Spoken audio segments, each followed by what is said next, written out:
कळंबा तलावाच्या समोर तुमचं स्वप्नातलं घर आता रियालिटीमध्ये। कोल्हापूर शहरापासून अगदी जवळ, निसर्गाच्या कुशीत, जिथे तुम्हाला मिळते शांतता, सौंदर्य आणि सुरक्षितता। 900 स्क्वेअर फुटापासून 10,000 स्क्वेअर फुटापर्यंत रेसिडेन्शियल एनए प्लॉट्स उपलब्ध। प्रशस्त 60 ते 30 फुटी अंतर्गत रोड, स्वतंत्र 7/12 वीज कनेक्शन, वॉकिंग ट्रॅक, सुरक्षा आणि बरंच काही। अधिक माहितीसाठी आता संपर्क साधा। चंद्रांकन बिल्डर्स अँड डेव्हलपर्स, कोल्हापूर। नवरात्रोत्सवाच्या पार्श्वभूमीवर कोल्हापूर परिक्षेत्राचे विशेष पोलीस महानिरीक्षक सुनील फुलारी यांनी कोल्हापूर जिल्ह्यातील सर्व पोलीस ठाण्यांच्या अधिकाऱ्यांची आज कोल्हापूर जिल्हा अधीक्षक कार्यालयात आढावा बैठक घेतली। बैठकीत अंबाबाई मंदिर परिसरातील सुरक्षा व्यवस्था, गर्दी नियंत्रण, वाहतूक आणि पार्किंग व्यवस्थेचाही आढावा घेण्यात आला। यावेळी गणेशोत्सवातील बंदोबस्तादरम्यान उत्कृष्ट कामगिरी बजावणारे पोलीस अधिकारी आणि अंमलदारांचा गौरव करण्यात आला।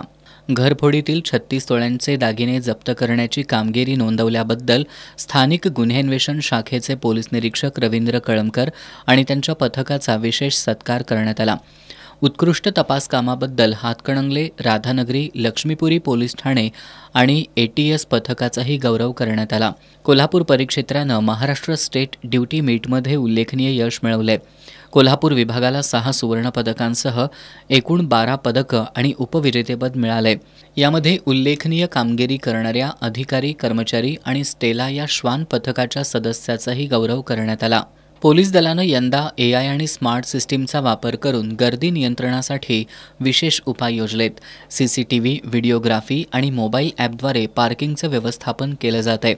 शहरात एकत्रित कंट्रोल रूम उभारण्यात आलं असून तिथून शहरातील सर्व हालचालींवर सतत नजर ठेवली जाते, अशी माहिती विशेष पोलीस महानिरीक्षक सुनील फुलारी यांनी दिली।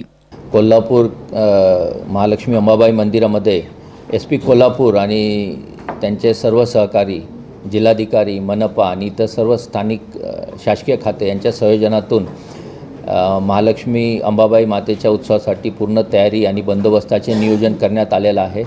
येणाऱ्या भाविकांना सुरक्षित वातावरण मिळेल यासाठी अहोरात्र बंदोबस्ताचे शिफ्टमध्ये नियोजन झालेलं आहे।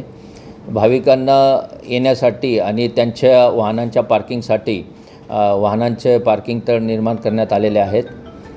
काही ठिकाणी गर्दी जास्ती झाली तर त्याचे नियोजन कसे करायचे, वाहनांना कुठे त्यांची वाहतूक डायव्हर्शन करावायचे, त्याच्यानंतर भाविकांची संख्या दररोज किती भाविक भेट देत आहेत यासाठी आधुनिक तंत्रज्ञानाचा आणि AIचा वापर करून यंत्रणा विकसित करण्यात आलेली आहे। भाविकांच्या मदतीसाठी स्थानिक सर्व प्रशासकीय यंत्रणा एकत्र येऊन एक combined control room command centre बनवण्यात आलेलं आहे। तिथे CCTVचे आणि व्हिडिओग्राफीचे फीड्स देण्यात आलेले आहेत, जेणेकरून कुठे गर्दी होत असेल, कुठे वाहतुकीचं कंजेशन होत असेल तर आपल्याला शहरातली वाहतूक डायव्हर्ट करता येईल आणि पार्किंगचे लॉट जिथे भरत जातील तर ते दुसरे पार्किंगचे लॉट उघडण्यास मदत होईल।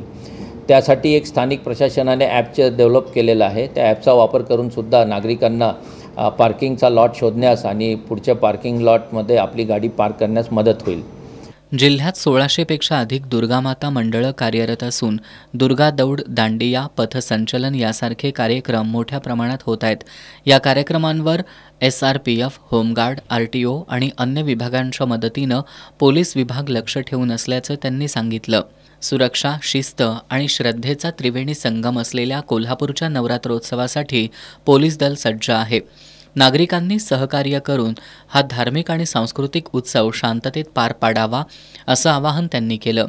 कोल्हापूर जिल्ह्यामध्ये साधारणतः 1,500 ते 2,000च्या दरम्यान एकूण 1600 दुर्गा मंडळ स्थापना झालेली आहे।